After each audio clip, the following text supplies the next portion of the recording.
Bonsoir à tous, je suis ravi de vous retrouver. Débat chaque soir en direct, ça vous regarde 19h30. Merci de votre fidélité. On parle ce soir de la police. Elle est en colère. 9 jours de protestation, de manifestation, de nuit debout, je mets des guillemets, effectivement, avec des policiers qui sont réunis, place de la République. On va y revenir évidemment, cagoulés pour certains parce qu'ils ont peur des représailles venues de la hiérarchie. Ils dénoncent des conditions de travail, protestent contre la politique pénale et la manière dont sont traités ou relâchés, disent-ils, certains multirécidivistes. Et ils se sont aujourd'hui rassemblés à l'Assemblée nationale. Manifestation sauvage qui n'était pas autorisée, soutenue par un certain nombre d'élus. On le verra dans quelques instants. Alors, est-ce que ces manifestants non syndiqués ou syndiqués sont manipulés, récupérés par des partis politiques? On va essayer d'en savoir plus parce qu'il y a eu cette petite affaire autour de cette personne, Rodolphe Schwartz, qui était un colistier d'un élu qui va s'exprimer dans quelques instants sur notre plateau. Il y avait beaucoup d'élus frontistes, mais aussi d'élus de l'opposition qui sont venus place là, à côté de l'Assemblée nationale, sur le pont de la Concorde. Une chose est sûre, et on va en parler longuement ce soir, les syndicats ont perdu la main avec leur base. Ça, c'est un vrai sujet. Il y a des manifestants syndiqués qui aujourd'hui critiquent directement leur syndicat. On va y revenir. Il y a des réponses concrètes qui devraient être apportées ce soir par le président de la République et le ministre de l'Intérieur. Les syndicats sont réunis en ce moment même avec le président pour évidemment faire partager leurs doléances. LCP.fr, vous connaissez l'adresse. Le JDD, notre partenaire. Il y a près de 1000 votants ce soir à la question qui a été posée. Puis hashtag c'est vert. Pour les tweetos, notre page Facebook, vous êtes les bienvenus évidemment pour vous exprimer librement sur notre page. Philippe Vigier, bonsoir. Président du groupe UDI à l'Assemblée nationale, vous êtes député d'Eure-et-Loir. Vous avez posé une question aujourd'hui justement sur ce malaise chez les policiers et on l'écoutera, c'est le Premier ministre Manuel Valls qui vous a répondu. Alain Touré, bonsoir. Bonsoir. Vous êtes député PRG du Calvados. Vous soutenez Emmanuel Macron, on l'a découvert, qui a présenté son organigramme aujourd'hui. Vous êtes avocat. Et vous avez beaucoup travaillé aussi sur des questions, on en parlera avec vous, de la fonction publique à travers un rapport concernant la fonction publique, parce que c'est les conditions de travail des policiers aussi qui sont en jeu dans ces manifestations. Valrand de Saint-Just, bonsoir. Bonsoir. Vous êtes trésorier du Front National, conseiller régional, et j'évoquais tout à l'heure, et on en parlera, mais il était, ce Rodolphe Schwartz, votre colistier au municipal. On en parlera avec vous dans quelques instants. Axel Ronde, bonsoir. Vous êtes gardien de la paix, secrétaire général de la CGT Police Île-de-France. Alors je précise que si vous êtes avec moi aujourd'hui et ce soir, c'est parce que vous n'êtes pas invité à l'Élysée. Votre syndicat ne fait pas partie des syndicats représentatifs. On en parlera avec vous et évidemment c'est un point important. Merci à vous quatre. D'abord, ces images, parce que ça se passait sur le pont de la Concorde, ces images de manifestants, syndiqués ou pas, policiers avec leurs brassards, des femmes et des hommes qui se sont rassemblés d'une manière, je dirais, spontanée, et ça s'est passé comme ça, et ça se passe comme ça depuis 9 jours. Ce sont les réseaux sociaux qui organisent, ce ne sont pas les syndicats qui coordonnent, avec évidemment des collectifs, et une volonté de faire entendre leur voix. Il y avait des élus sur cette place de l'opposition, et Gilbert Collard, entre autres, était sur la place. Écoutez-le. Je soutiens la colère légitime républicaine des policiers parce que j'ai été avec Marion le seul député à déposer une proposition de loi pour instituer la légitime défense en tant que présomption et que ma préoccupation législative est aujourd'hui complètement rejointe par les policiers qui manifestent. Et je pense qu'il serait grand temps qu'on accorde aux policiers le droit de se défendre et pas seulement l'obligation de se faire blesser, tuer sans réagir. Philippe Vigier, il y a plusieurs questions et plusieurs points soulevés par Gilbert Collard. Le droit de se défendre, on va y revenir parce que c'est une revendication. Est-ce qu'elle est possible et applicable? Mais sur la question de ce soir, un conflit très politique, est-ce que vous avez le sentiment aujourd'hui que ces policiers sont spontanément allés dans la rue parce qu'ils n'en peuvent plus? Ou est-ce que derrière, à 7 mois d'une élection présidentielle, il y a comme ça des volontés peut-être de récupération des partis politiques? Non, moi je crois tout simplement qu'ils n'en peuvent plus. Faut voir les 18 derniers mois qu'ils ont vécus. D'abord, dans la question que j'ai posée au gouvernement, j'ai rappelé l'admiration de tous les Françaises et les Français, au travers eux, les parlementaires, pour le travail extrêmement difficile qu'ils font. La deuxième chose, c'est que le problème des moyens est posé depuis longtemps. Le problème des effectifs est également depuis longtemps. Les problèmes de la réponse pénale également. Et donc, ces manifestations, nous les soutenons. Écoutez, il y a les parlementaires du groupe UDI qui sont allés à leur rencontre. Ouais. Les membres de mon groupe sont allés à leur rencontre. Moi, j'étais dans l'hémicycle puisque je m'adressais au gouvernement parce que c'est vrai que c'est une forme un peu particulière pour des policiers d'aller manifester. Mais là, ils sont à bout. Ils sont à bout parce que, manifestement, ce que j'évoquais tout à l'heure, moyens, une meilleure protection, parce qu'on a tous ces images en tête. de ces assassinats qui ont eu lieu, ces images de Magnanville, ces images de véhicules de police. Viry-Châtillon, hein, c'est parti de là. Oui. Bien le maire de Viry-Châtillon, il fait partie de ma famille politique, de voir à quel point ce sont ces torches vivantes face à nous. Non, trop, c'est trop. Il faut qu'ils puissent se protéger et il faut qu'enfin ils assurent leur mission en sécurité pour eux. Alain Tourret, vous êtes sur la même ligne ce soir sur un mouvement, et on va y revenir, qui d'habitude est canalisé par des syndicats qui négocient en direct avec le ministère. Et là, aujourd'hui, ce sont des manifestants qui ne se revendiquent pas de leur syndicat, qui disent « nous sommes des policiers de base et on veut être entendus ». Ça vous surprend, ça, cette nouvelle manière de parler au gouvernement ? La rupture entre les syndicats et un certain nombre de forces vives qui travaillent, c'est une réalité, pas simplement dans la police. Ça, c'est la première chose. La deuxième chose que je voudrais dire, c'est que c'est tout d'abord une question de moyens. Et nous avons trouvé une situation, et Philippe Vigier a eu l'honnêteté de dire qu'il regrettait effectivement tout ce qui avait été fait. Je l'ai dit cet après-midi. Et rappelons-le quand même, 13 000 suppressions de postes par M. Sarkozy. 13 000 suppressions de postes. Qui fut ministre de l'Intérieur. Ce que ça veut dire, 13 000 suppressions de postes. Deuxième chose, une diminution de l'ensemble des moyens à donner à la police et à la gendarmerie de 15%. Diminution des moyens. Troisième chose, j'avais noté en ce qui concerne les gendarmeries mobiles. Les forces mobiles, 15 unités de forces mobiles dissoutes. Voilà ce qu'il a fallu qu'on remonte. Mais ça ne se fait pas en un jour, un gendarme ou un policier, bien évidemment. Et à ce niveau-là, qu'est-ce qui a été fait depuis ? 9 000 créations de postes, 15% d'augmentation du budget, et nous venons de savoir qu'il y avait immédiatement 100 millions d'euros complémentaires qui étaient mis sur la table. C'est encore insuffisant. Parce que la situation, elle s'est tellement aggravée qu'il est naturellement nécessaire de pouvoir répondre avec d'autres moyens. Et ces deux autres moyens, ça doit être les moyens de la nation. Il doit y avoir cette garde nationale. Moi, je suis pour le service militaire, pour le réintroduire. Ça doit être également l'une des réponses. On peut discuter de tout cela, mais il faut qu'il y ait une réponse globale de l'ensemble de la nation. Et je voudrais tout d'abord dire que je suis moi-même un fils de militaire. On a vécu dans ma famille avec l'obligation de se donner totalement jusqu'à l'extrémité pour la France et pour la nation. Et je suis très ému quand je vois que 2 policiers, commissaires, ont été assassinés. Et ce que j'aurais aimé, c'est que ce petit enfant de 3 ans, eh bien, il soit adopté par le président de la République. Et ça me semblerait être une excellente chose, qui aurait été un symbole fort. C'est ce qu'on faisait jadis dans les familles nombreuses. Et pourquoi ne l'avoir pas fait à ce moment-là ? Je le regrette. Ça peut encore être fait. Valorant Saint-Just, vous êtes, j'imagine, en phase avec ce que dit Alain Tourret ? Pas tout à fait. Pas tout à fait ? Si vous me permettez. Le manque de moyens ? Oui, le manque de moyens, c'est une chose. Mais vous savez aussi, Monsieur Tourret, et là, vos amis ont aggravé les choses par rapport à M. Sarkozy, il y a un manque de volonté politique dans les instructions et dans les couvertures données à la police et dans le fonctionnement de la justice. Moi, j'ai là les revendications qui m'ont été données cet après-midi à la Concorde par quand même les organisateurs. Enfin, bon, il y a des gens quand même qui ont rédigé ça. Syndiqués ou pas ? Comment ? Syndiqués, ces personnes, ou policiers de base comme Non, policiers de base, ils sont venus, nous ont donné. Bien sûr, je l'ai dit. Hein, ouais. Oui, il y a syndiqués ou pas. Mais ils sont asyndical et apolitique. Principale revendication pour ce faire. Nous demandons instamment aux autorités de cesser de dévier nos missions sous des prétextes politiques, notamment pour tout ce qui concerne les zones de non-droit. Mettez de l'ordre, mais ne faites pas de vagues. Ne rentrez pas dans les cités sensibles. Ça, c'est la préfecture ou les autorités supérieures. Mais les autorités supérieures qui exécutent les ordres des autorités politiques.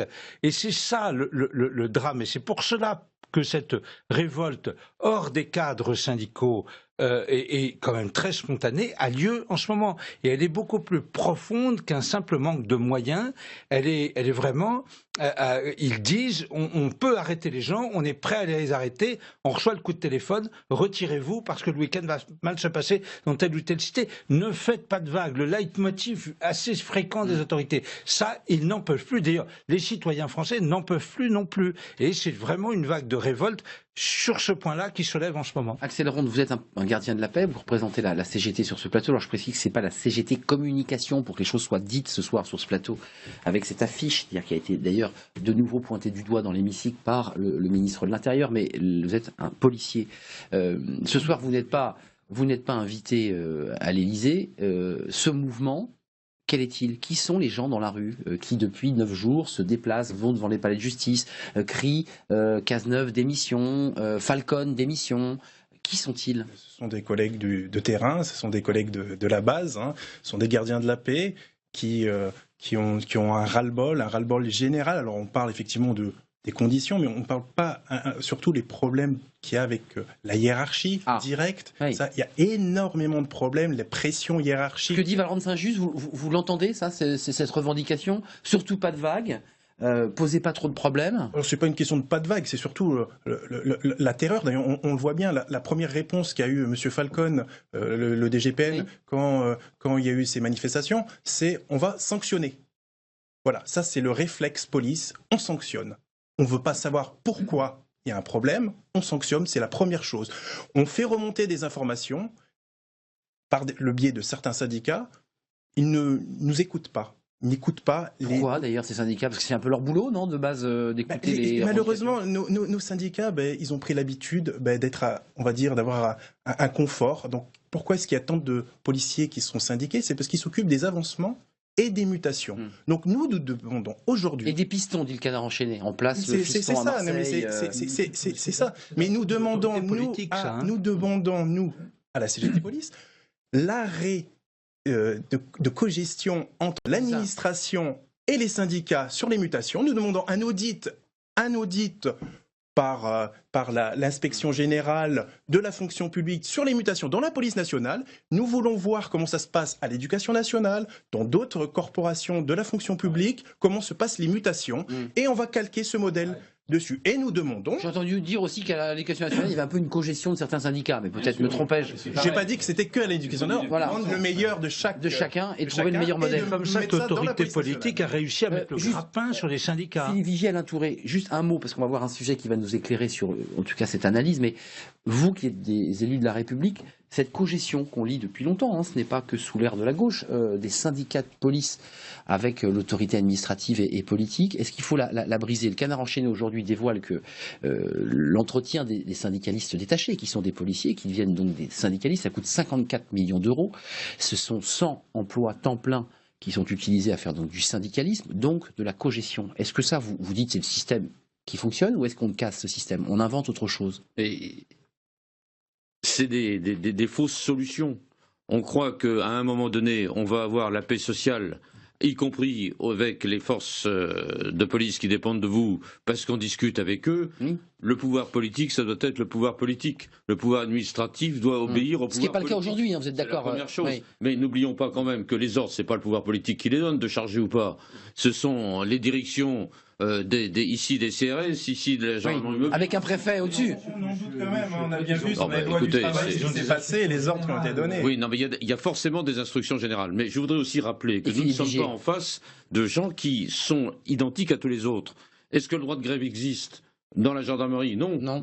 Est-ce qu'il existe dans la police? Non. Il existait, on nous l'a retiré. Il n'existe pas. On nous l'a retiré. Est-ce que l'on n'a pas l'obligation de faire preuve de réserve? Est-ce que l'on a le droit de manifester en armes et en uniforme? Non. Donc les manifestations sont interdites. Bien évidemment, il n'était pas question. Plus de discours. Quand on ne peut pas avoir un interlocuteur, forcément ça explose. Convoque. C'est évidemment pas normalement, à mon avis, pour sanctionner, mais pour rappeler un certain nombre de concepts de déontologie qui forment les bases même de la République. Philippe Vigier. On ne peut pas admettre n'importe quoi des forces de l'ordre de la République. Qui sont effectivement, qui ont mis leur brassard. N'importe quoi de nos hommes politiques. Le problème, c'est que ça a trop duré depuis trop longtemps. On n'est pas écouté. Philippe Vigier, on va vous écouter. Le drame que l'on vit, c'est le divorce complet entre le monde syndical, qui est censé représenter les salariés. Je rappelle quand même que la France, c'est le pays d'Europe où il y a le moins de représentants du personnel. Un taux de pourcentage de syndicalisation qui est autour de 8%. Donc au bout d'un moment, c'est un divorce entre les policiers, mais c'est valable pour toutes les corporations, et ceux qui les représentent, avec cette cogestion qui n'est pas saine. Je dis bien qui n'est pas saine, et il faut sortir de tout cela. En tout cas, non, nous n'avons pas condamné le fait qu'ils aillent dans la rue avec les gyrophares. C'est sûr que c'est des images un peu nouvelles, mais c'est à la hauteur du drame qu'ils vivent au quotidien. Je crois qu'il faut qu'on en ait conscience. Pardonnez-moi, mais ces images, moi, je les garderai toujours, vous voyez, en tête. Et quand on voit comment, à l'hôpital Necker, cet hôpital a été dégradé, des vitres ont été brisées, insupportable. S'attaquer à un endroit où on soigne.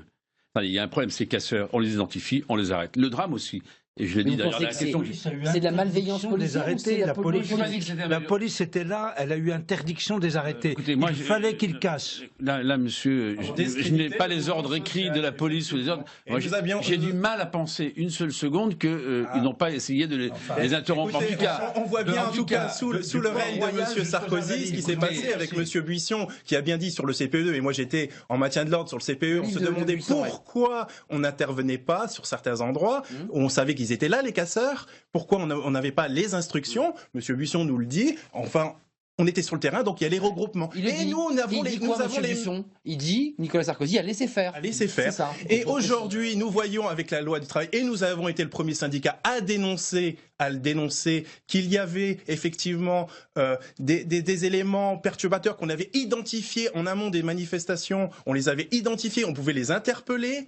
Terminé, les ordres n'ont pas été donnés. Terminé, moi je pense qu'il n'y a pas de mouvement. L'argument de très Yves de librement, Buisson. il n'y a pas de place pour le laxisme. Me semble-t-il, on peut mener des enquêtes pour savoir ce qui s'est passé. C'est le rôle de la police des polices. Quand il y a des casseurs face à nous qui sont masqués, moi j'attends une chose des forces de l'ordre, qu'ils aillent les arrêter. Et après, la justice fasse son boulot et simplement qu'on les retrouve pas, je termine, et qu'on les retrouve pas quelques jours plus tard dans la rue face aux mêmes policiers. Simplement, quand on dit simplement que la justice ne fait rien.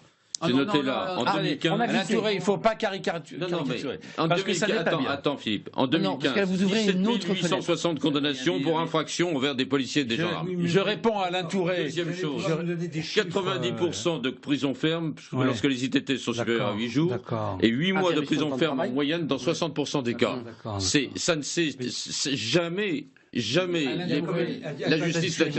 Il y a quand même un gros problème. La justice elle-même n'a pas de moyens. La justice en même temps est très politisée et le syndicat de la magistrature a fait énormément de mal. Et en même temps, l'institution judiciaire est méprisée comme l'institution policière par les plus hauts responsables de l'État. Je rappelle quand même, c'est insupportable, Nicolas Sarkozy les juge, des petits pois. Hollande, dans son livre aux journalistes, ce qu'il dit des magistrats est insupportable. Et maintenant, Alain Juppé, excusé auprès du Conseil supérieur. Qui nous dit « Je n'aime ni les flics ni les juges ». Sur Alain Juppé, pardonnez-moi, je ne laisserai pas dire. Vous soutenez Alain Juppé. Ces propos ont été démentis. C'est pas simplement parce que le soutien. Non, il les a non, mais attendez, laissez les exprimer. C'est important, ça c'est un point important. Ont été démentis. Donc, moi, je fais ce que vous voulez, mais ce que je n'ai pas lu de mes yeux, eh bien, à ce moment-là... Ou entendu de vos oreilles. Regardez ce sujet de Béatrice Finzan, justement. C'est un retour assez précis sur ce qui se passe depuis 9 jours, à travers ces policiers, syndiqués ou pas, policiers de base qui manifestent, avec cette volonté, en tout cas, vous allez le voir dans son sujet, eh bien, de se faire entendre au-delà de leur syndicat. Regardez ce sujet de Béatrice Finzan. Ils sont venus manifester leur ras-le-bol, une fois de plus. Un coup de colère destiné cette fois-ci à l'attention des députés. Un rassemblement de la base, hautement symbolique, qui se veut asyndical et apolitique. Mais cette grogne est tout sauf apolitique, alors que les syndicats de police rassemblés de leur côté devant le palais de justice crient à la récupération. Celui qui affiche sans complexe son soutien à Nicolas Sarkozy monte au créneau. Ces policiers, je les respecte, parce qu'il y en a de chez nous, il y en a d'autres organisations syndicales. Ce que je ne respecte pas, c'est ceux qui leur confisquent la parole. Ce sont ceux qui les manipulent. Ce sont ceux qui font ça à des fins politiques. Parce que regardez bien quand même qui est derrière tout ça. Des non-policiers, des avocats. Regardez où les gens défilent. Interrogez-vous un peu, plutôt que de donner la parole à des gens qui ne représentent pas la police nationale. Des défilés parfois lourds de sens, comme celui-ci.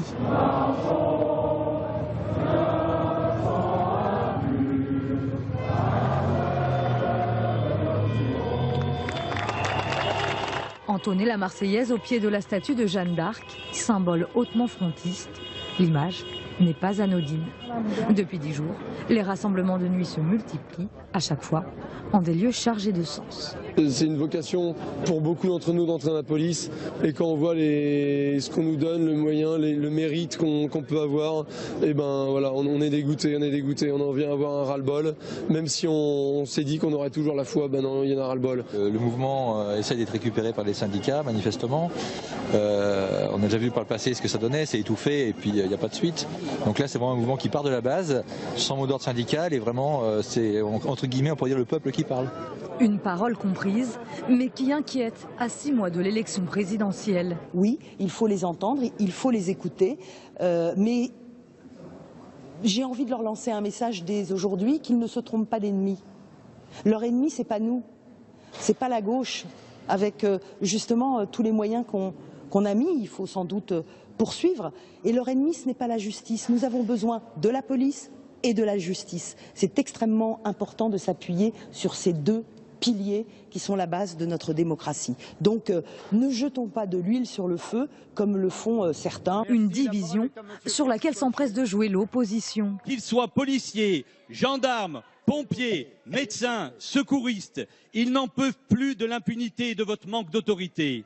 Chaque nuit, les policiers se rassemblent dans toute la France. Les policiers, je les rencontre tous les jours et depuis des années. Ils manifestent effectivement une colère. Mais la colère qu'ils manifestent, ils la manifestent surtout à l'égard de l'état de déshérence dans lequel vos amis ont laissé la police et la gendarmerie et que nous sommes en train de corriger par nos décisions. Et rien de votre démagogie ne parviendra à les convaincre parce que par votre démagogie, vous les méprisez et vous abaissez la parole politique. Des revendications exprimées auprès du ministre de l'Intérieur, qui a reçu les syndicats de police mercredi dernier. C'est au tour de François Hollande de les rencontrer et de faire des propositions. Une visite qui pourrait réunir enfin l'ensemble des policiers et repousser la menace de l'extrême droite. Voilà, réglons cette affaire sur la politisation, parce que c'est vrai que ce Rodolphe Schwartz a été votre colistier au municipal, et évidemment cette photo, alors j'ai lu dans la presse qu'elle avait été comme ça opportunément jetée en pâture pour briser le mouvement de manifestations spontanées, peut-être, mais en tout cas c'est vrai qu'il a été votre colistier, il n'est plus policier, et c'est vrai qu'il s'est retrouvé à faire l'intermédiaire auprès de policiers qui en étaient de vrais, enfin on se dit, et il dit qu'il n'est pas au Front National, il est au Front National ou il n'y est pas ? Écoutez, moi j'ai appris le nom de ce monsieur Schwartz il y a quelques jours. Mais vous savez, à Paris, il y avait 20 listes. Donc vous ne connaissiez pas Non, pas du tout. Il y avait 20 listes, 560 candidats. Il était 32e dans le 18e arrondissement. D'accord. Je connaissais la moitié des colistiers, les autres je ne connaissais pas. Et Rodolphe Schwartz, je ne sais pas qui a. En plus, il a un peu raconté n'importe quoi. Il a dit que c'était un homonyme, c'était pas lui qui était sur la liste du Front National. Non, moi je pense que par l'intermédiaire de Rodolphe Schwartz ou par quelque intermédiaire que ce soit, nous n'avons jamais eu la volonté ou l'occasion de pousser ou d'organiser ces manifestations. Et on ne peut jamais dire qu'on les récupère. Quand un responsable politique va auprès d'une catégorie de citoyens qui souffrent et qui crient sa colère, il ne récupère pas, fait son boulot, c'est tout, de quelque bord qu'il soit. Et cet après-midi, encore une fois, à la Concorde, il y avait tous les bords politiques, encore une fois, sauf les Verts. Sauf les Verts, avec une forte représentation des élus, sénateurs, députés du Front National. Oui. Philippe Vigier. Il n'y en a pas beaucoup, mais c'était tout cela. Est-ce que, c'est une question importante, parce que c'est aussi la sociologie électorale qui est en jeu, est-ce qu'aujourd'hui la police en majorité a glissé vers le Front National? Est-ce que, indépendamment de sa récupération, on peut dire aujourd'hui que des policiers, c'est ce qu'on lit, c'est ce qu'on peut lire, sont de plus en plus attirés vers le Front National? Est-ce que c'est une crainte pour vous? C'est une crainte, mais c'est au pouvoir politique en place et à ceux qui ont vocation à prendre les responsabilités l'année prochaine de faire en sorte qu'on apporte des réponses. En fait, le sujet, c'est ça. Quelle réponse on apporte? On a parlé des moyens, oui, les heures supplémentaires qui ne sont pas payées. Un policier me confiait qu'il a 4000 heures. 4000 heures, c'est 2 ans de travail. Est-ce qu'on peut laisser une profession comme ça? Certainement pas. J'ai parlé des moyens. Les effectifs, il faut les accroître encore. Il faudra probablement encore 10 000 policiers en plus et gendarmes. Et je dis à Alain Tourret que c'est bien de sortir des statistiques sur la durée d'emprisonnement. Mais il y a 3 ans, la situation n'était pas celle qu'on connaît aujourd'hui. Et plus il y a de délits, plus il y a de crimes, plus il y a de dégradation de la sécurité publique et naturellement, plus il y a de jugement. Du terrorisme, des arrestations. Pas que l'état d'urgence dans ce pays, ça fait quelques mois qu'il a été mis en place et qu'on nous dit régulièrement, moi qui vais tous les 15 jours à Matignon lorsque le Premier ministre informe les présidents de groupes parlementaires sur la situation du pays par rapport au terrorisme, on dit nous sommes en alerte maximum. Mais sur la réponse judiciaire, il y a un mot quand même, 2 mots. Le premier, quand Mme Le Petit, Parti Socialiste, nous explique que les magistrats... La gauche, c'est pas l'ennemi, elle dit. Pardonnez-moi, c'est le président de la République, garant des institutions, qui devrait protéger par essence l'institution judiciaire et qui a tenu des propos qui le disqualifient complètement. Là, c'est la faillite. Faites référence au livre L'homme d'Havey. Discrédité pour longtemps de tout jugement de valeur sur la justice, qui doit avoir plus de moyens. C'est vrai. Parce que quand on regarde par rapport aux grandes démocraties qui nous entourent, moi je voudrais juste entendre Alain Tourret. Les démocraties qui nous entourent, les moyens qu'on met sur la table pour la justice sont notoirement insuffisants. Vous êtes des élus ici à l'Assemblée, mais aussi des élus locaux. ces policiers, est-ce qu'aujourd'hui, parce qu'ils en ont ras-le-bol, parce que la manière dont ils travaillent font qu'ils arrêtent un voleur, il ressort le lendemain, c'est ce qu'on entend, c'est ce qu'on lit, ce sont des policiers qui aujourd'hui sont attirés de plus en plus par le Front National. Est-ce que vous avez cette impression ? C'est ce qu'on lit, Politis a fait sa une sur la police, il y a des sondages qui le disent. Il se dit effectivement à travers des sondages qu'il y a une appétence d'un certain nombre de représentants des forces de l'ordre pour aller vers le Front National. Quand bien leur fasse, mais je crois qu'ils se trompent. Mais surtout, ce qui me semble très important, c'est que la politisation des forces de l'ordre, ça n'a jamais été une bonne chose. Jamais. Des forces de l'ordre ou des patrons de syndicats ? Des forces de l'ordre. Parce que Jean-Claude Delage, il est très proche de Nicolas Sarkozy. La politisation des forces de l'ordre n'est pas une bonne chose. Elle représente un risque pour la République. J'ai un souvenir de ce qui s'est passé en 1958. Nous devons faire extrêmement attention, y compris ceux qui, comme vous, vers qui ils seraient susceptibles d'aller. La République, c'est quelque chose que l'on chérit, auquel on tient beaucoup. La République, si ses fondements sont susceptibles d'être attaqués par des révoltes des forces de l'ordre, c'est une très mauvaise chose. Oui, quand les forces de l'ordre se révoltent, c'est pas bon signe. Personne ne dira le contraire là-dessus, y compris les délégués syndicaux.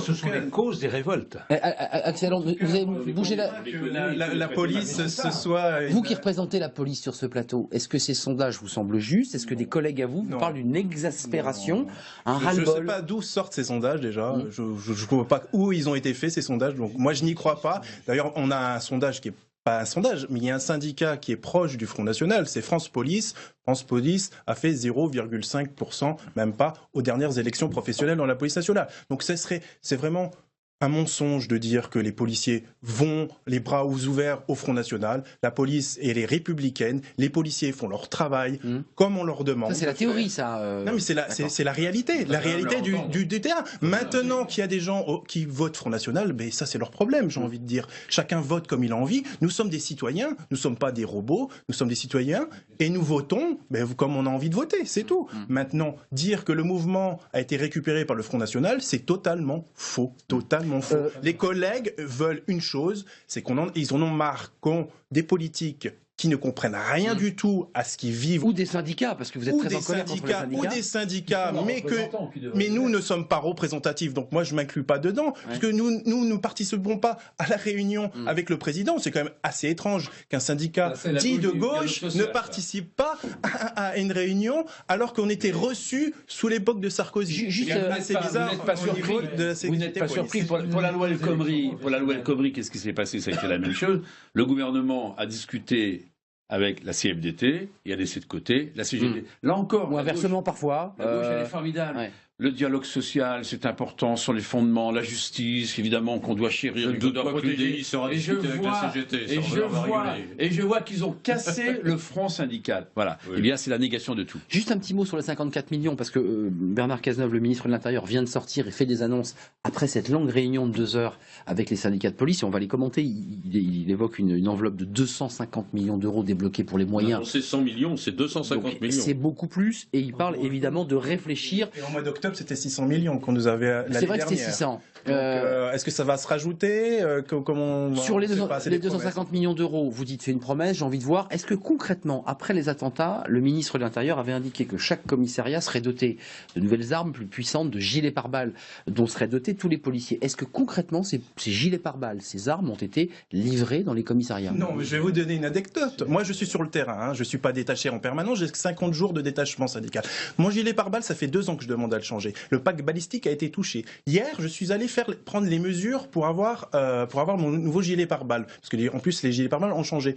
Dans le vestiaire, donc à l'habillement, on m'a dit de tout faites attention parce que la taille, ça va changer parce que nous n'avons pas les gilets pare-balles pour la mesure.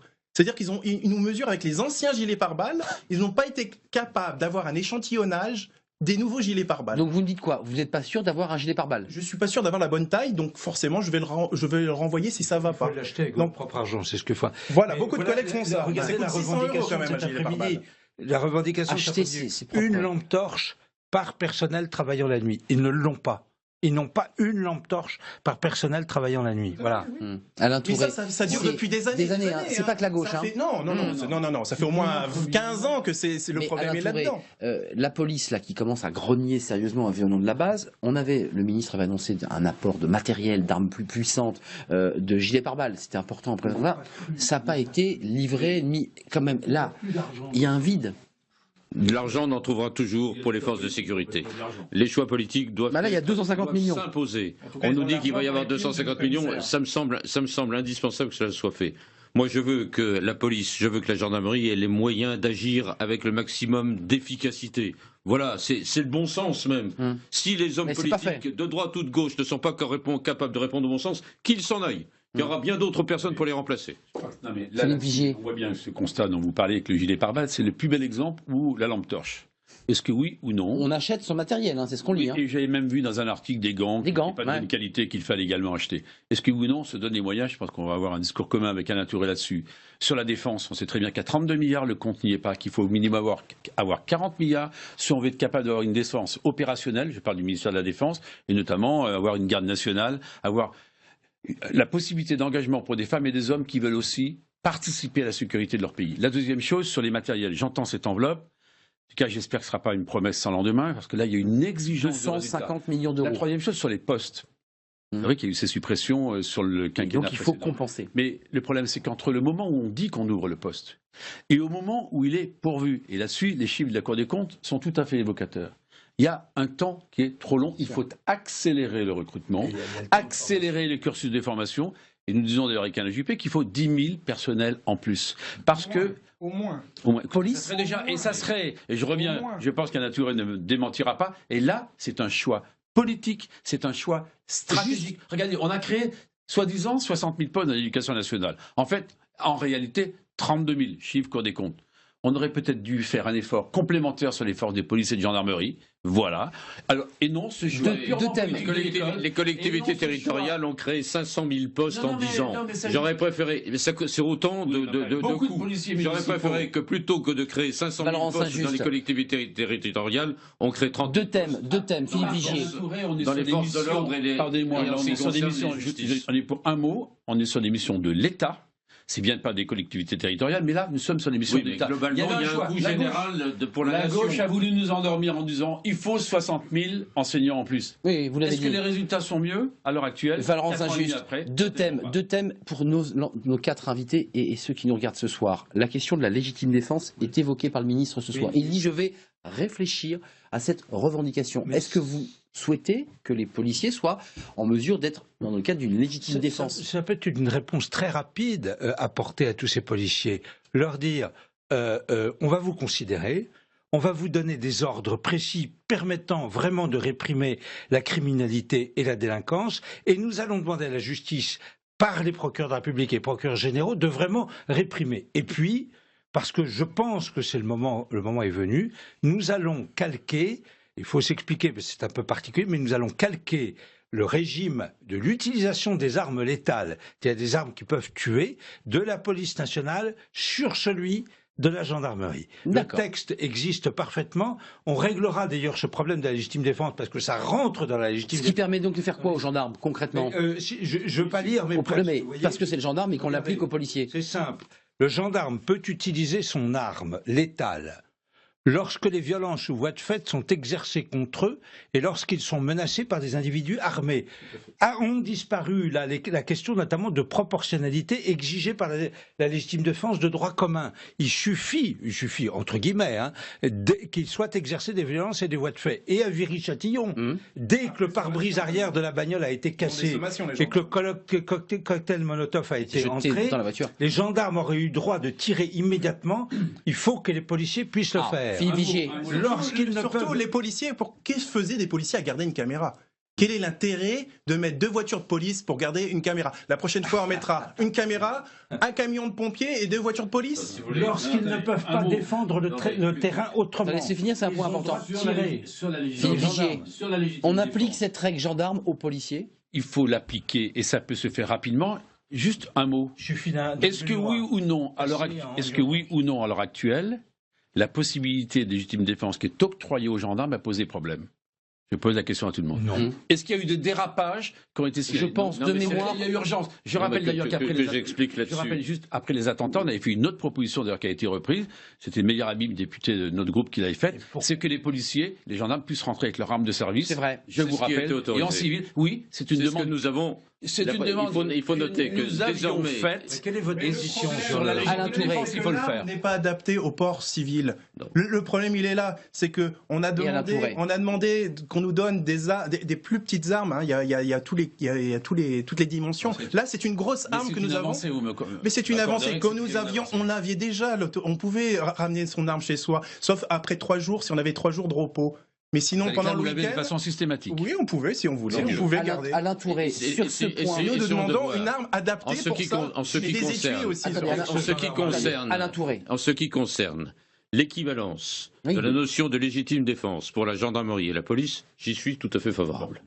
J'estime en effet que la formation des policiers, qui était donnée comme étant moins bonne que celle des gendarmes, parce que les gendarmes, ce sont des militaires. Oui, c'était ça. Les policiers, ce ne sont pas des militaires. Tout à fait. Et donc, il y avait le vieux réflexe de dire les militaires respectent plus le droit et à partir de ce moment-là, on doit leur faire plus confiance. Dans un cadre Moi, j'estime maintenant, alors même que la criminalité, elle est urbaine et que l'on se trouve en présence il faut leur donner les moyens. d'actes de guerre qui sont faits. Quand le président de la République et quand le Premier ministre nous disent « nous sommes en état de guerre », bien, si nous sommes en état de guerre, il faut répondre avec les moyens de la guerre. Donc, vous êtes favorable. À partir de ce moment-là, personnellement, j'y suis favorable. Donc, une loi à l'Assemblée. Ce n'est pas difficile de le faire. Il faut 3 ans pour former un gendarme ou un policier. N'oublions pas 2 sortes de choses. Un, il faut que la menace soit réelle. Mais oui. Il faut que la menace soit réelle. Autrement dit, quelqu'un qui s'enfuit, on ne doit pas pouvoir l'abattre. Dans le dos. Ça, c'est quand même quelque chose d'essentiel. Mais les gendarmes, ils ont les sommations. Les gendarmes ont le droit d'utiliser leurs armes. Lorsque les personnes invitées à s'arrêter par des appels répétés de halte gendarmerie fait à haute voix cherchent à échapper à leur garde ou à leur investigation. Non, mais quand quelqu'un simplement vous insulte, vous lui dites arrêtez là, il s'enfuit, on ne va pas lui tirer dessus. Ça n'est jamais arrivé. Faisons très attention. On est tous d'accord pour dire qu'il ne doit pas y avoir un permis de tuer. On est tous d'accord pour dire qu'il faut que ça soit encadré. On est tous d'accord pour dire que les conditions sont différentes maintenant qu'auparavant. Axel Ronde. À partir de ce moment-là, gendarmes et policiers doivent répondre. À l'heure actuelle, un grand criminel qui s'échappe à la vue des policiers, les policiers n'ont pas le droit de tirer pour l'arrêter. Pas le droit. S'ils tirent, c'est la cour d'assises. En matière d'évasion, vous avez le droit de tirer. Axel Ronde, je ne vous ai pas entendu. D'évasion. Alain Touré, Philippe d'arrestation. Axel Ronde, Valrand Saint-Just. On a un policier. Est-ce que vous y êtes favorable à l'idée qu'on puisse transposer à travers une loi qui serait débattue ici à l'Assemblée nationale, que vous ayez les mêmes possibilités que les gendarmes avec les fameuses sommations? Vous y êtes favorable? Je suis favorable. Maintenant, le problème, c'est est-ce qu'on va avoir un entraînement au tir? Parce qu'actuellement, nous avons 3 tirs obligatoires de 90 cartouches. Il faut savoir qu'avant les attentats, il n'y avait plus assez de cartouches, on n'en tirait que 30. Donc le problème il est là. Après les attentats, on a voulu mettre des fonctionnaires de police avec des PM, donc les pistolets mitrailleurs. On s'est rendu compte que les collègues n'étaient pas habilités, n'avaient pas l'habilitation. Donc il a fallu faire l'habilitation, c'est une formation. Une formation au pistolet mitrailleur. Donc on a fait ça en urgence. Donc ça a été l'abattage, j'ai envie de dire. On tirait 3 cartouches et c'est bon, vous êtes habilité. Donc c'était vraiment pour le texte, j'ai envie de dire, l'habilitation. Ça a été ça. Moi, j'ai été habilité en urgence. Donc voilà, non mais faut voir la réalité des choses. Je pense que les gens n'y s'imaginent pas. Vous imaginez pas dans l'état. Excusez-moi, Axel, qu'est-ce qu'on doit s'imaginer? C'est quoi? C'est un côté ubuesque, une administration un peu folle, des ordres et contrôles. Qu'est-ce qu'on doit s'imaginer? On est dans une espèce on a des locaux qui sont totalement insalubres. Il y a des rats. Qui c'est qui va travailler là-dedans? Mon vestiaire, des fois, il est inondé par de l'urine parce que les toilettes débordent. Il n'y a pas d'entretien, il n'y a rien. Nous avons des véhicules, de police. 15% de diminution. Mais j'ai pas dit que c'était la faute. C'est la faute de tous les gouvernements. Je dis pas que c'est pas la faute de tous les gouvernements. Accordez-moi que ça fait 10 ans qu'on a diminué les moyens et on a beaucoup insisté sur ce sujet. Il faut repartir à zéro. Moi, je pense que la crise est gravissime, que le dialogue doit être repris, il est repris. C'est une crise profonde. Si insuffisant, et il faut y veiller. Tout ce que vous dites là, croyez bien que, en tout cas en tant que parlementaire, c'est notre travail, c'est notre boulot au quotidien de veiller à ce que vous puissiez travailler dans les conditions, parce qu'on vous a confié une mission. Cette mission, c'est de protéger les Français. Et à partir de là, il vous faut les moyens pour que cette mission... C'est pour ça que les collègues sont dans la rue. Il y a un mot, attendez, chacun son tour. Et là je dis ça à l'avocat, qui est également Alain Tourret, il faudra aussi qu'on parle de la réponse judiciaire. Et bon, on va y venir. Attendez, mais D'abord, il faudrait peut-être parler aussi des réponses. Alain Tourret et Emmanuel Valls. La police de proximité était une véritable réponse. Tout à fait. La police de proximité, on y a renoncé. Moi, ce qui me semble, moi, invraisemblable. Les îlotiers. Il y a eu 12 personnes qui ont attaqué 4 policiers, qui ont été brûlés grièvement. On les a vus sortir en flammes. Ça fait quand même près d'un mois, plus de 3 semaines. Je suis quand même effaré de voir, ils viennent pas de 200, 500 ou 600 kilomètres. Ils n'étaient pas en Syrie, ces gens-là qui ont attaqué. Ils étaient à l'évidence dans un périmètre très proche. Et ils sont toujours pas. Et on ne les a pas arrêtés. Il n'y a toujours pas quelqu'un qui se soit d'arrêter là-dessus. Ça, c'est la démonstration même que la police de proximité n'existe plus, alors même qu'elle aurait été efficace. La République d'Evry, pourquoi il n'y va pas? Pourquoi il n'y va pas, Philippe Vigier? Parce qu'on n'a pas de police de proximité et de renseignement. Il n'y a plus de renseignements. C'est vrai qu'à l'époque, on les aurait retrouvés en 3 jours. Elle craint les réactions terribles des caïds et des racailles et des dealers. Et il se dit, je n'aurai pas les moyens ni les instructions de réprimer les donc qui ont... on lève le pied. Ce ne sont pas des affaires de terroristes, ce sont des affaires de grands banditisme. De droit commun banditisme. Écoutez, Emmanuel Valls, Philippe Vigier, vous avez posé du trafic de drogue. Vous avez posé une question à Emmanuel Valls cet après-midi dans l'hémicycle, réponse du Premier ministre, parfois donc c'est le ministre de l'Intérieur, mais c'est Emmanuel Valls qui vous a répondu. Écoutez, alors c'est un extrait de sa réponse, mais l'essentiel est là, écoutez-le. Il y a cette violence qui existe, mais je veux vous faire partager évidemment en quelques secondes ma réflexion sur la question de la violence. Nous faisons face, c'est vrai, à un problème d'autorité. Ce n'est pas un sujet nouveau. Rappelons-nous des émeutes de 2005. Mais autorité de l'enseignement, autorité du policier, autorité du gendarme, parfois même autorité de l'élu, je pense au maire. Il y a une contestation plus générale de l'autorité. Et puis par ailleurs, il y a une violence dans la société. Moi, ce qui me frappe depuis quelques années, c'est aussi l'élu d'un quartier populaire, des quartiers populaires d'Evry qui vous parle, c'est qu'on est passé à autre chose. Aujourd'hui, on veut tuer des policiers. Ces sujets seront sur la table en fin d'après-midi et j'espère que nous trouverons ensemble la bonne solution parce que, enfin, la place des policiers, elle est d'abord non pas dans la rue, je veux le dire, non pas avec des cagoules. Dernier mot, vous me le permettrez, Monsieur le Président Vigier, je vous dirais, vous savez, pour avoir assumé cette responsabilité pendant 2 ans et aujourd'hui comme Premier ministre, que le pays et les policiers ont une sacrée chance, celle d'avoir Bernard Cazeneuve comme ministre de l'Intérieur. Voilà, ce sondage est labé, puis on reviendra évidemment sur cet hommage que rend Manuel Valls à son ministre Cazeneuve, parce que c'est vrai que certains policiers, quand ils ont traversé pour longer l'Elysée, mais ils ont crié démission au Cazeneuve. Regardez ce sondage, les Français sont aux côtés et près de leurs policiers. 87% des Français ont une image positive des policiers. C'est vrai qu'on se souvient de ces baisers, ces embrassades, ces accolades entre les policiers et les citoyens après les attentats du Bataclan. Et au moment de la loi El Khomri, tout a changé. Et tout a basculé. Vous en pensez quoi, vous, le syndicaliste? Bernard Cazeneuve, c'est un bon ministre de l'Intérieur? Il tient ses hommes, il tient ses troupes? Écoutez, c'est un ministre, hein, j'ai envie de dire. Voilà. Vous avez retiré le mot bon. Moi, je suis vraiment pas là pour parler du ministre ou pas parler du ministre. Je suis là pour parler des faits, des problèmes que nous avons. C'est important, le ministre. Il donne des axes, il donne des directives. Oui, il donne des directives. Mais j'ai envie de dire que pour l'instant, les directives, on les attend. Pour l'instant, les moyens, on les attend toujours. Il se réveille, j'ai envie de dire, actuellement, parce qu'il y a une explosion dans la police nationale. Voilà, donc ce sont des paroles. Là, j'imagine qu'on va nous annoncer des effets d'annonce, mais bon, voilà, on arrive en fin du quinquennat. Donc, j'ai envie de dire. Moi, je connais Bernard Cazeneuve depuis 30 ans. Parce qu'on est Normands tous les deux. Lui, il est de Cherbourg, moi, je suis de Caen, enfin, en quelque sorte de Vire, plus exactement. C'est un avocat. Il était au Parti radical de gauche avec moi, et nous avons été tous les deux vice-présidents de la région de Normandie. Ça resserre les liens, en effet. Donc, ça fait des liens. C'est un homme de grande autorité. Et qui est un passionné de la chose publique. Voilà, ça, nul ne lui reniera cela. Son autorité, il l'incarne dans l'hémicycle. Philippe Vigier. Moi, je salue également le fait que ce soit un homme d'autorité, mais j'ai envie de dire aussi que jusqu'à ce qu'il y ait ces événements dramatiques des attentats, et puis bien sûr cette montée de la violence, de la délinquance et du grand banditisme, il n'avait pas les moyens nécessaires, et les arbitrages politiques n'avaient pas été faits par le président de la République, qui est totalement responsable. C'est lui, c'est le président. En France, c'est comme ça. Le président, c'est lui qui décide, c'est lui qui fait les arbitrages budgétaires. Donc c'est lui qui, en grande partie, n'a pas mis suffisamment de moyens sur la table, commence à les mettre, mais attention, d'ailleurs ça s'adresse à tout le monde.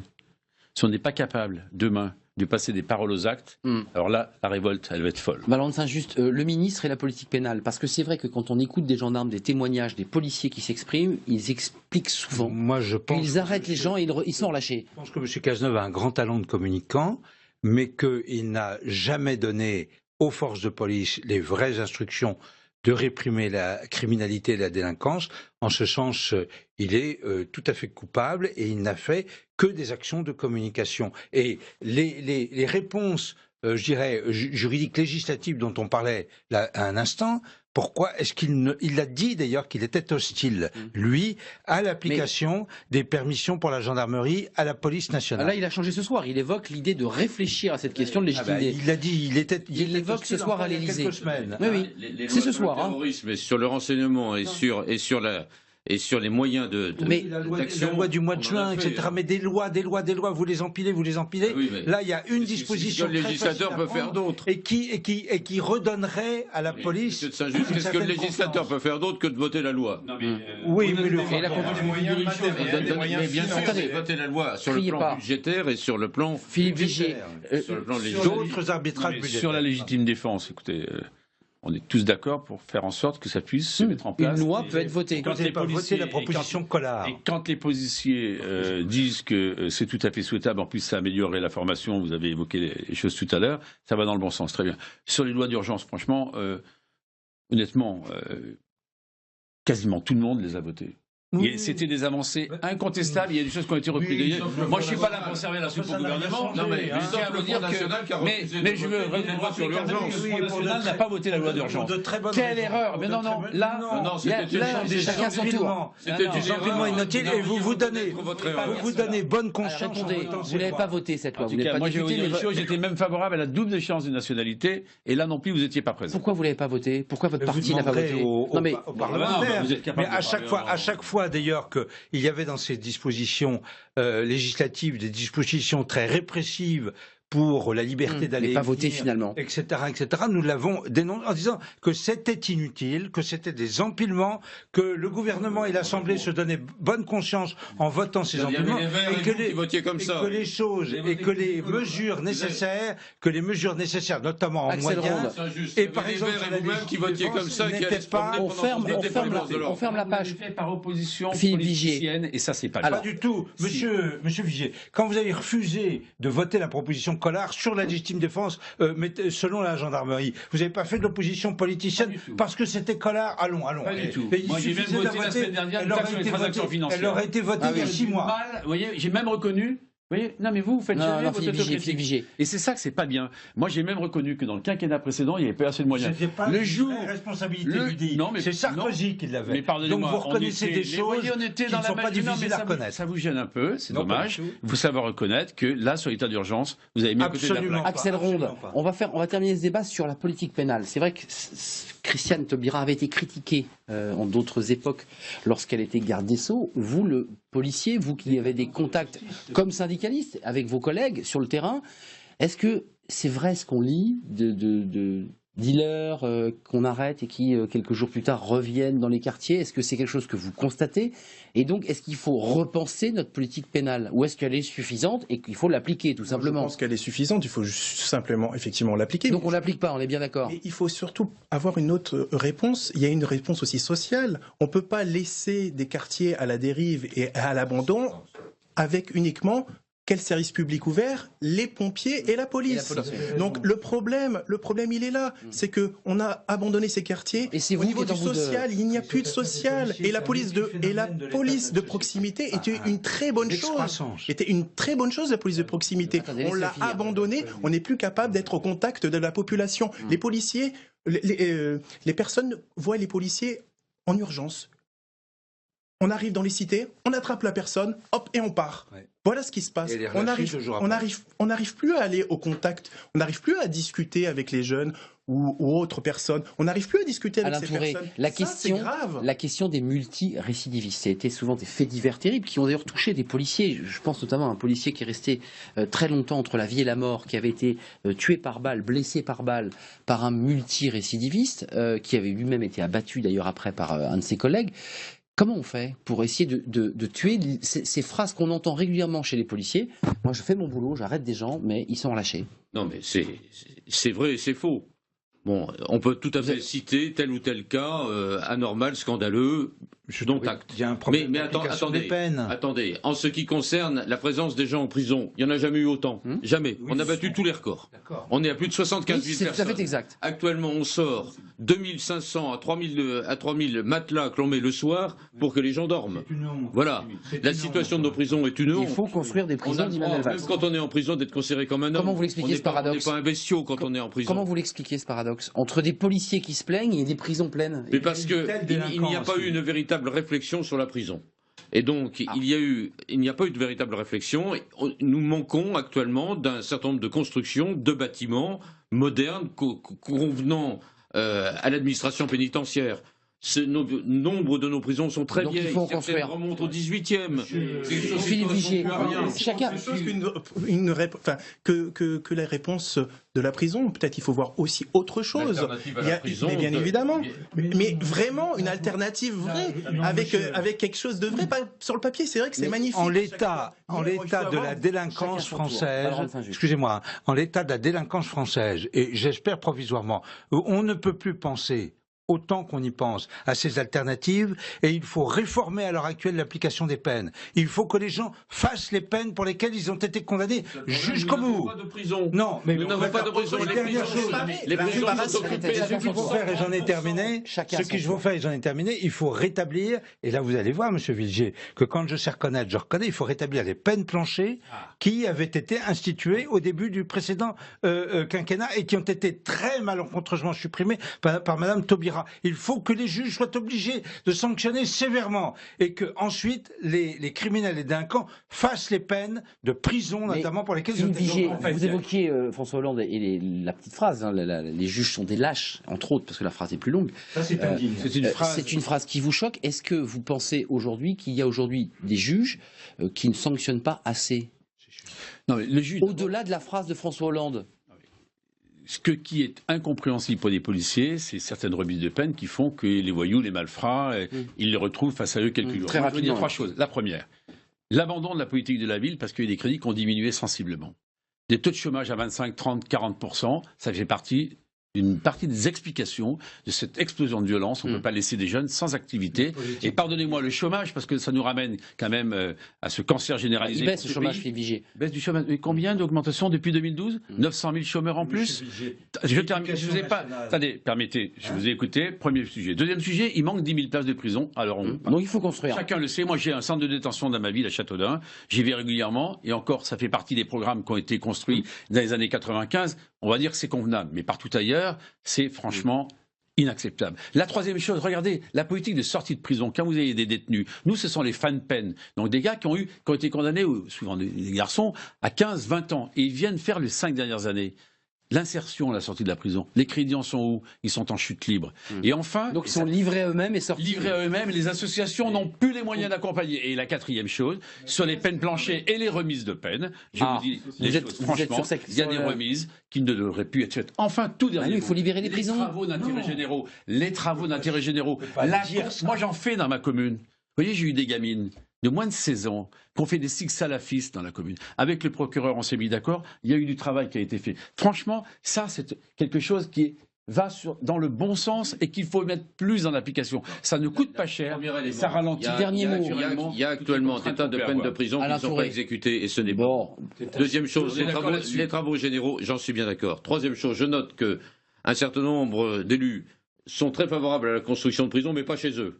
Le maire de Nice, M. Estrosi, l'ancien le président de région, s'y oppose. Le maire de Fréjus, il n'est pas loin de chez vous, je crois, s'oppose à ce qu'il y ait une prison dans sa commune également.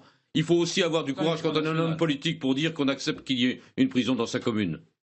Les policiers, un dernier mot avant de nous quitter. Est-ce que vous avez le sentiment que ce mouvement va durer et qu'est-ce qui peut faire arrêter ce mouvement spontané? Qu'est-ce qui peut, ce soir ou dans les jours qui viennent, faire dire aux policiers on peut rentrer dans nos commissariats et on va reprendre le travail? Il y a déjà une transparence, une totale transparence.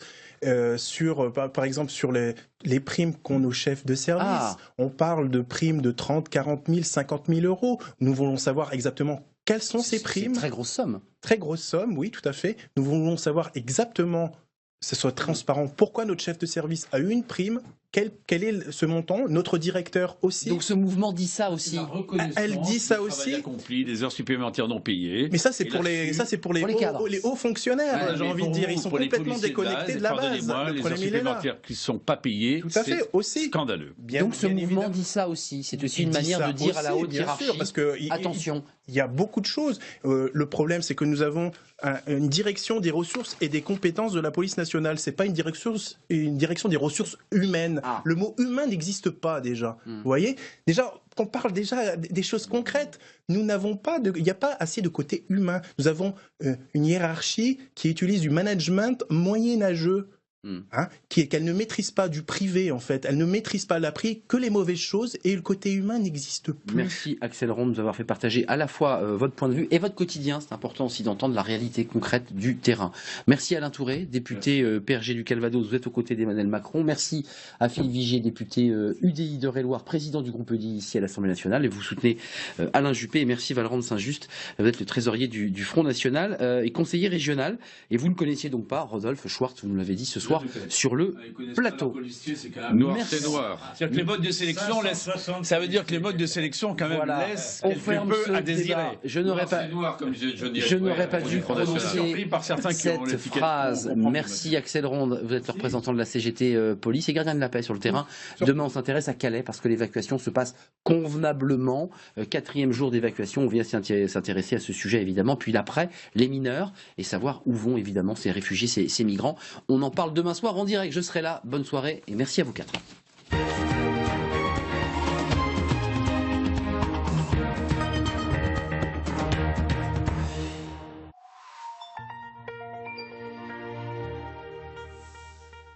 Le dimanche, c'est soirée cinéma sur LCP, un film et un débat, c'est grand écran. LCP, donnons du sens.